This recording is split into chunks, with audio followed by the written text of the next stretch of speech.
টানা ভারী বৃষ্টিপাতে বিপর্যস্ত হয়ে পড়েছে ব্রাজিলের দক্ষিণাঞ্চলীয় রাজ্য রিও গ্রান্দে দো সুল। কয়েকদিনের বৃষ্টিপাতের জেরে এ রাজ্যে মৃত্যু হয়েছে ৩৯ জনের, নিখোঁজ রয়েছে অন্তত ৬৮ জন। মৃত্যুর সংখ্যা আরও বাড়তে পারে বলে আশঙ্কা করা হচ্ছে। রিও গ্রান্দে দো সুলের নাগরিক প্রতিরক্ষা কর্তৃপক্ষের বরাতে শনিবার এক প্রতিবেদনে খবর জানিয়েছে বার্তা সংস্থা রয়টার্স। রাজ্যটির নাগরিক প্রতিরক্ষা কর্তৃপক্ষ জানিয়েছে, আর্জেন্টিনা ও উরুগুয়ের সীমান্ত লাগোয়া রিও গ্রান্দে দো সুল রাজ্যে গত সোমবার থেকে ভারী বৃষ্টিপাত হচ্ছে। আগামী কয়েকদিনে আরও ভারী বৃষ্টির পূর্বাভাস দেওয়া হয়েছে। গত কয়েকদিনের প্রবল বর্ষণে রিও গ্রান্দে দো সুলের বেশ কয়েকটি শহরের রাস্তাঘাট পানির নিচে তলিয়ে গেছে। ব্যাপক ক্ষতিগ্রস্ত হয়েছে বেশ কয়েকটি সড়ক ও সেতু।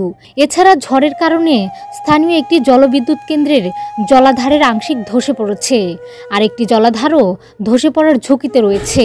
সেখান থেকে লোকজনকে নিরাপদে সরে যেতে নির্দেশ দেওয়া হয়েছে।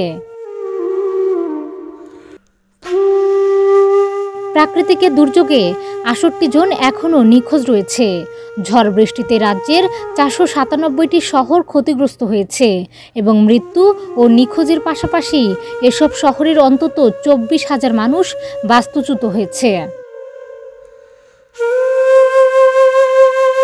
রাজ্যের গভর্নর এদুয়ার্দো লেইতে সাংবাদিকদের বলেন, বৃষ্টিতে রিও গ্রান্দে দো সুলের বেশ কয়েকটি শহরের রাস্তাঘাট পানির নিচে তলিয়ে গেছে।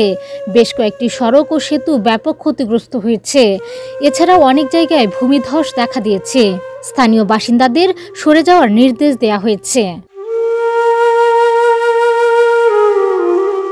রাজ্যের গভর্নর আরও বলেন, আগামী কয়েকদিনে আরও অনেক এলাকায় তারা পৌঁছাতে সক্ষম হবেন। তখন মৃত্যুর সংখ্যায় আরও পরিবর্তন আসতে পারে। কর্তৃপক্ষ জানিয়েছে, কয়েক বছরের মধ্যে রাজ্যটিতে এবারের ঝড় ও বৃষ্টিতে সবচেয়ে বেশি ক্ষয়ক্ষতি হয়েছে। রাজ্য জুড়ে নদ নদীর পানি এখনও বাড়ছে। বহু এলাকা বন্যা কবলিত হয়েছে। ভৌগোলিক অবস্থানের কারণে রিও গ্রান্দে দো সুলের প্রায়শই চরম আবহাওয়া দেখা যায়।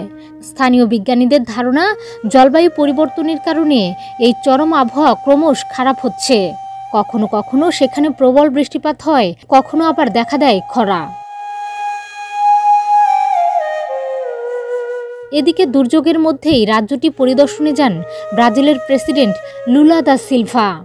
এ সময় তিনি রাজ্যের গভর্নরের সঙ্গে উদ্ধার অভিযানের বিষয়ে আলাপ করেন এবং উদ্ধার কাজে সব ধরনের সহযোগিতা করার প্রতিশ্রুতি জানান। ডেস্ক রিপোর্ট, প্রতিদিনের বাংলাদেশ।